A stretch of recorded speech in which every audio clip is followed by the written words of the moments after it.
Bienvenidas y bienvenidos a nuestro podcast Conversar con Simpatía, Ciencia y Reflexión para la Transformación. En el capítulo de hoy me encuentro junto a Simón Ramírez, quien es nuestro invitado y quien es biólogo y doctor en psicología.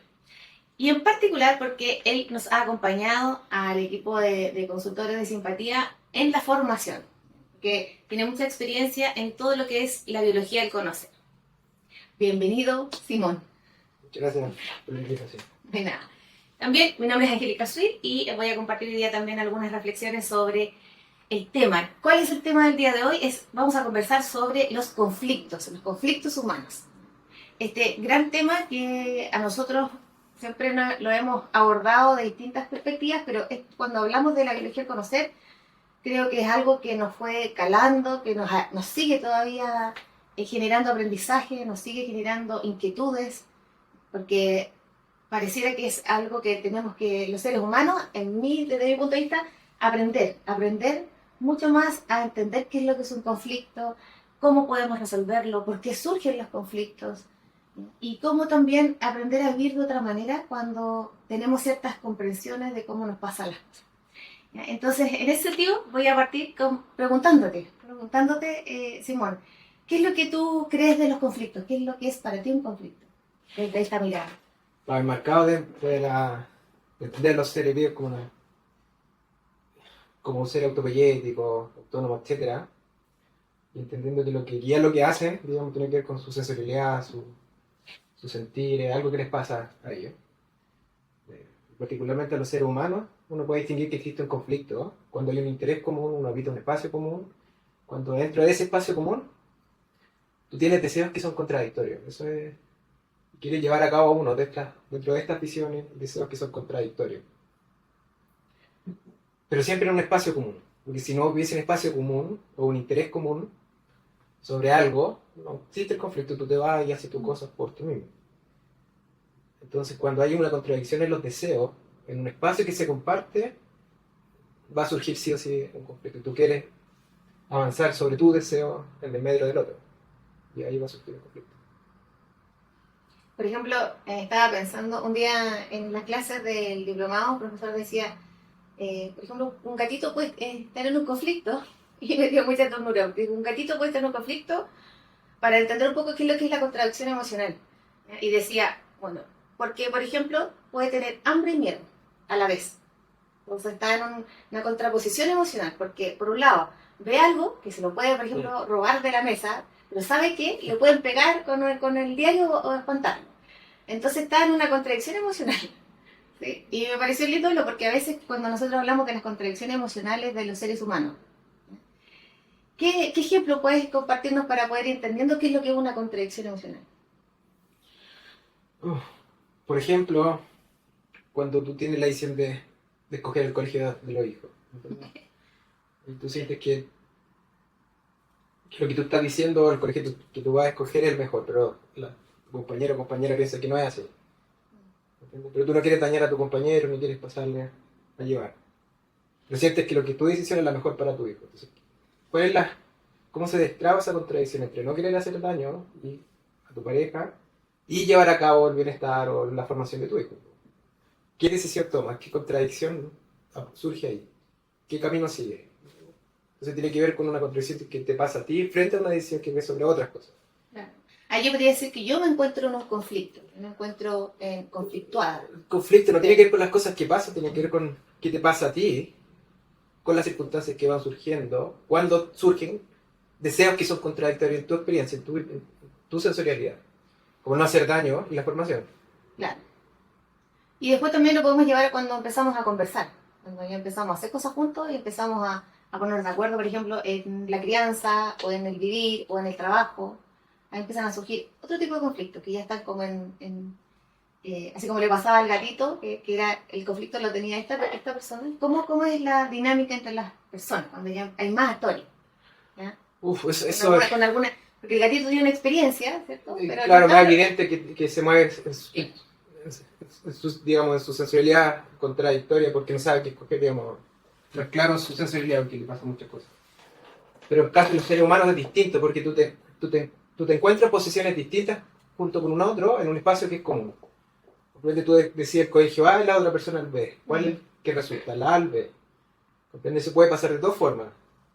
Uno es la exigencia y la expectativa de que el otro se someta a lo que tú estás diciendo.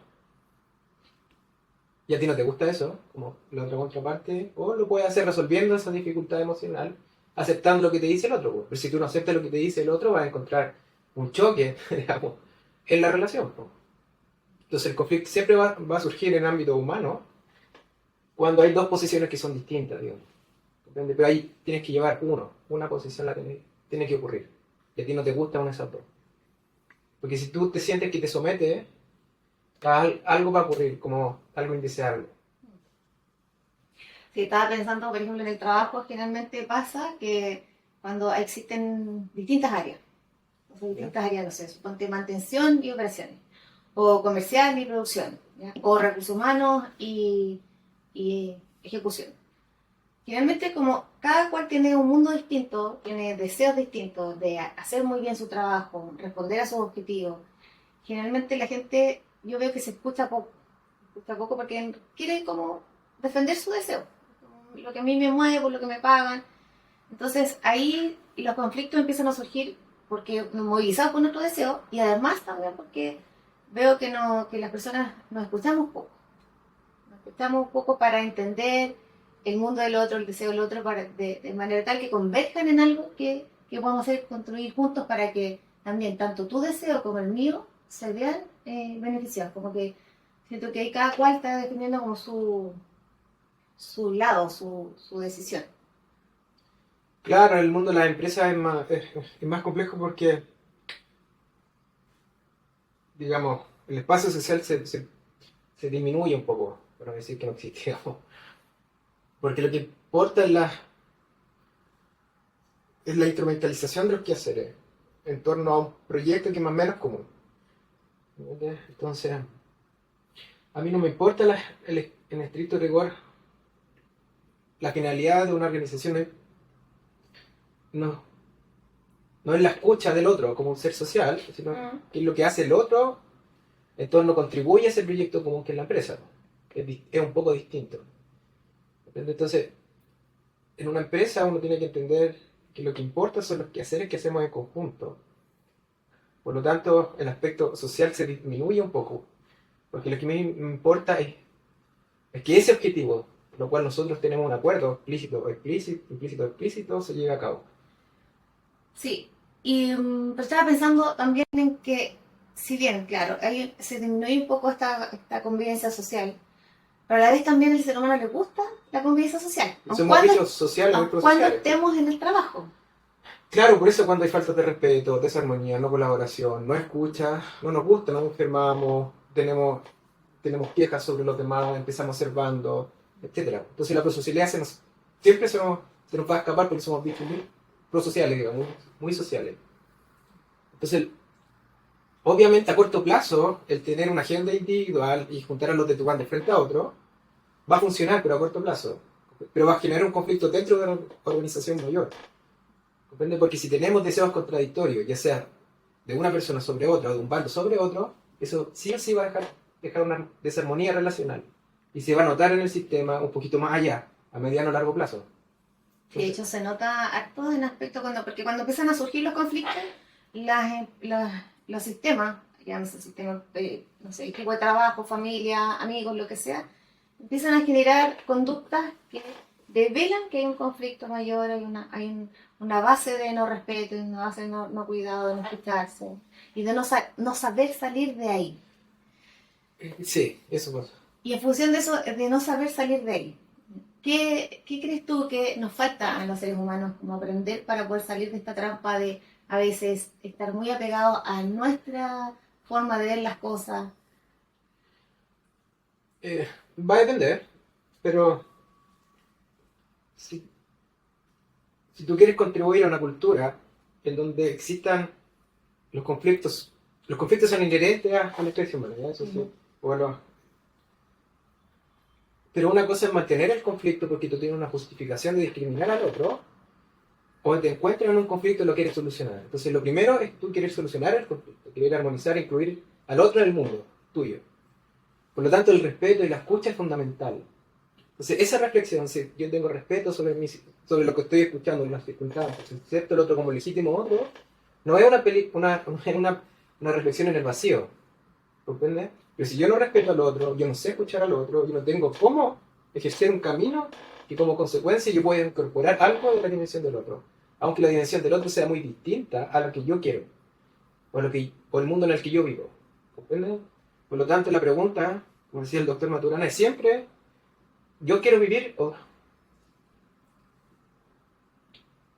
queremos vivir juntos? ¿Comprende? ¿O queremos convivir?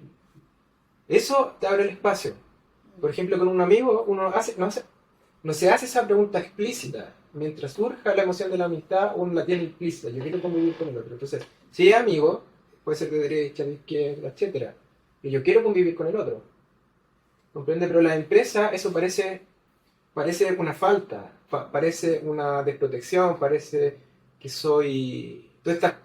parece una desventaja, porque el otro sabe dónde te puede golpear, porque existe la desconfianza. ¿Comprende? Porque existe la instrumentalización de la relación. Y ese es un error muy grande. ¿Comprende? Porque si tú quieres rearmonizar el vivir y la convivencia, tú tienes que respetar al otro. Una cosa mecanicista, digamos, si tú quieres. Entonces esas preguntas son fundamentales. ¿En qué emociones estamos conviviendo? ¿Quiero yo convivir con el otro? No son preguntas vacías. Pero surgen ciertas reflexiones que son contraproducentes con el otro, con eso. Pues. Te están engañando, te están haciendo tonto. Tú tienes que cobrar por lo que vale. ¿Comprende? Aquí tú no tienes amigos. Hay todo un discurso cultural que choca con el aspecto prosocial. ¿Comprende? Y eso es muy, muy desarmonizante de la relación.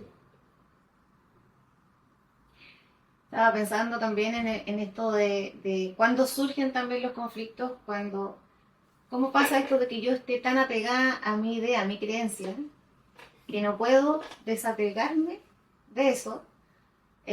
Por lo tanto, es más difícil que yo le dé cabida a escuchar a una persona que piensa distinto a mí. E inclusive, es más, a veces los conflictos incluso surgen.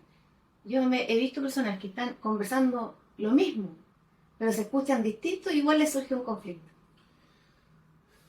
Claro que no es lo mismo, digo. Claro, que lo perciben distinto y a veces a mí me ha pasado decir, ya, mira, deténganse porque yo siento que están hablando y apuntando hacia lo mismo. Pero como no se están escuchando, por eso el tema de cómo escucharse es tan, para mí, importante a la hora de querer resolver un conflicto, como lo mencionas tú. Claro, pero querer escuchar con un sentido de querer solucionar y querer convivir con el otro. ¿Comprende? Porque yo puedo escuchar para manipular. ¿Comprende? Y quizás la solución no es resolver el conflicto ahí. Claro. Eso yo no lo sé. ¿Comprende? Porque tienen que aparecer otras conversaciones que me indiquen a mí que el respeto se va a conservar. Pero uno tiene que tener humildad y entender que no es dueño de la verdad.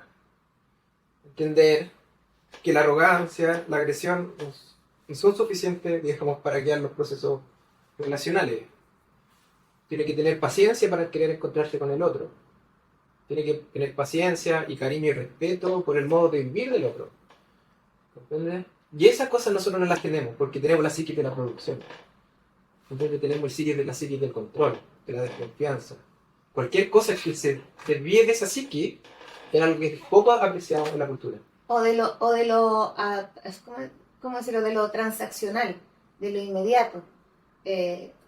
Yo lo veo como un proceso de gestión del cambio que la gente quiere resultados ya, sin tener justamente, como dices tú, la paciencia de que el proceso vaya madurando, nos vayamos encontrando, hasta que queramos volver a querer convivir, pues eso también está en juego. Claro, porque la psiquis del control, de los procesos lineales, de la psiquis de la computación, en las neurociencias, da lo mismo.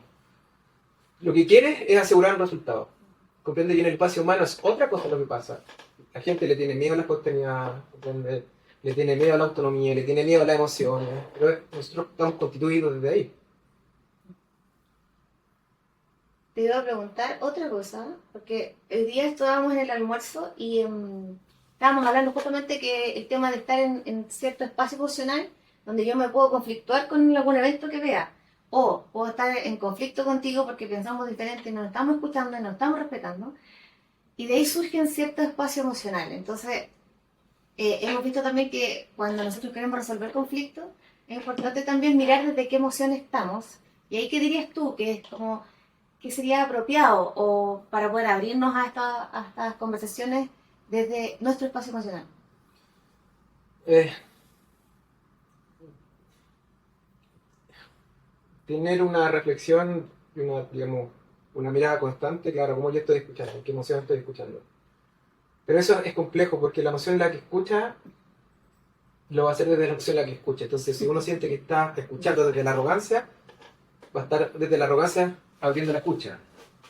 Y eso Pero eso es difícil darse cuenta que estás como en ese modo. Como... es muy complicado, Ah. es súper complicado. Por eso es mejor no hacerlo. Pero tener una conciencia, por eso uno tiene que entender que no es dueño de la verdad y entender cómo ocurre eso, entender que tus deseos van modificando tu acción, incluso tu razonamiento. Porque también conversábamos a propósito de los bonobos, de cómo resuelven sus problemas.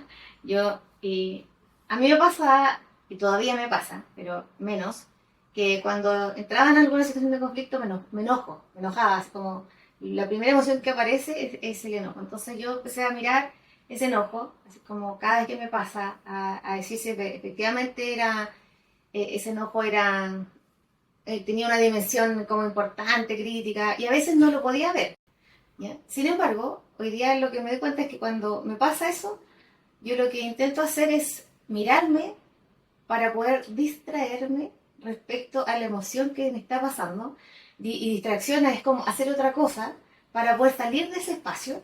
Porque lo que me pasa cuando estábamos viendo el tema de los bonobos, que los monitos bonobos, cuando en vez de castigar a los niños porque están peleando, los monitos, cuando están peleando, lo que hacían era, la mamá, bueno, lo que tomaba era al bebé y moverlo a otro lado. Ya es como para no seguir en la, para no castigar, lo que le estaba pasando es como para cambiar el flujo emocional en el que está y decir esto no es adecuado. Entonces, eso yo creo que a mí me ha servido por lo menos de darme cuenta cuando estoy en esa emoción y distraerme para poder cambiar de espacio, reflexionar sobre por qué me estaba pasando eso y no inmediatamente tratar de resolver el conflicto porque también hace como cuando estamos, por ejemplo, si yo estoy enojada, con mucha rabia, lo que pienso, lo que veo, como configuro, como te veo a ti o a cualquier persona, es muy distinto cuando estoy desde otro espacio emocional, desde más tranquila o con menos esta efervescencia de Ya, la pero el tema es emoción. cómo pasa eso. ¿Cómo uno puede llegar a una reflexión individual dentro de un espacio social? Esa reflexión se hace en conjunto, es una cultura que te invita a la reflexión. Uno es un componente dentro de una red de conversaciones. Entonces no es que uno reflexiona y cambia, es más complicado que eso, tú te mueves culturalmente. ¿Comprendes? Entonces cuando tú dices, aprendí a hacerlo, hay algo ahí que esconde, que es una cultura que se mueve contigo, que surge contigo. Claro. ¿Comprendes? Que sí que hay ciertas coherencias en donde es posible que ese cambio se consolide. Sí, de hecho, en el equipo lo hemos ido aprendiendo, pero juntos, porque no pasa solo, como estas conversaciones donde yo puedo saber que exponer cómo me siento, reconocer mis errores también, de forma de trato, de las cosas que digo, de repente de generar nuevos acuerdos de convivencia, de respetarlo, y como estar en ese flujo de esta dinámica de querer seguir conviviendo pese a los errores que cometemos, que surgen de estos conflictos malos entendidos muchas veces. Claro, es como de niño la naturaleza amorosa procesal es tal, se pierde como la recobra. Entonces uno se recobra solo. Claro. Es una comunidad que se mueve en donde tú vuelves a reconfigurar tu sentir para volver a confiar en algo que parece tonto. En una cultura que parece... Claro, porque tú quieres un proceso inmediato, un proceso a corto plazo, pero a largo plazo ese tipo de cultura es nefasta. ¿Comprendes? Oye, Simón, esto es muy interesante conversar sobre los conflictos porque tiene muchas aristas. Pero para ir pensando a quienes nos escuchan, ¿qué crees tú que sería como primer pasito apropiado dejarles para ir cerrando esta conversación respecto a los conflictos? No lo sé, pero entender que cuando existe un conflicto no es sobre una verdad, que queremos cosas distintas. Sobre eso uno podría decir, bueno, yo quiero, vale la pena, yo quiero convivir con esta persona o no. Si quiero convivir estoy dispuesto a ser plástico en lo que pienso. Po. Entonces puedo cambiar, o puedo tener la intención de cambiar. ¿Comprendes? Entonces eso es como las primeras cosas. Porque eso quiere decir que no tengo por qué someter al otro a algo que yo quiero. Tengo que dejar que pase porque estoy abierto a escuchar. Y eso es complicado porque requiere tiempo. Sí, y a mí me gusta también mucho esto de la idea de como decía el doctor Maturana, de que tener el derecho a cambiar de opinión. Porque eso también tiene que ver con esto de aprender a soltar nuestras certezas, nuestras... Desde la honestidad. Claro, no es como para manipular a otros, estamos diciendo que queremos convivir de cualquier modo. ¿Sí? Y creo que eso también es importante, cómo nosotros aprendemos también a permitirnos, abrirnos espacio para cambiar de opinión y que podamos incluir la mirada de las otras personas y no solamente querer imponer nuestra visión. Creo que eso sería como para Eso mí es importante, sí. importante. Muy bien, hoy se pasa hablando el tiempo, ¿viste? Sí, sí, claro. Simón, muchas gracias por esta conversación. Siempre es nutritivo y siempre aparecen cosas nuevas cuando conversamos, así que muy feliz de conversar contigo. Muchas gracias. Nos despedimos hasta una próxima instancia y los invitamos también a que se inscriban a nuestros canales en YouTube y en Spotify en Conversar con Simpatía. Y también a seguirnos en nuestras redes sociales en @simpatiaconsultores. Que estén muy bien.